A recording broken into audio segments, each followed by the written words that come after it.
Good morning everyone. আজকে সরস্বতী পুজো, তাই সকালবেলা উঠে শাড়ি টাড়ি পরে নিয়েছি। আজকে আমার জন্য ভীষণ একটা স্পেশাল দিন। আমার বাবুর আজকে হাতে খড়ি।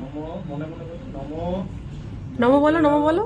দেবী চরাচর সারে উচ্চযুগ সৌগীত মুক্তা হারে বীণা পুস্তক রঞ্জিত হস্তে ভগবতী ভারতী দেবী নমস্তুতে। দুষ্টু ছেলেটা একটাও মন্ত্র বললো না, দেখলেন তো? এই যে ওর দাদু এখন ওকে হাতে খড়ি দিয়ে দিচ্ছে। আমার খুবই ইচ্ছে ছিল এটা যে ওর দাদুই ওকে হাতে খড়ি দিক, তো আমার ইচ্ছেটা আজকে পূর্ণ হয়ে গেল। বাবুর পড়াশুনোর একটা প্রথম ধাপ স্টার্ট হলো, মানে শুরু হয়ে গেছে। আর বাবু কদিন পর থেকে এবারে স্কুলে যাবে, স্কুলে ভর্তি করে দেবো। এই যে ছেলে আমার এখন আমাকে আদর করছে, ওর খুবই মাম্মাকে আদর করতে ইচ্ছে হয়েছে।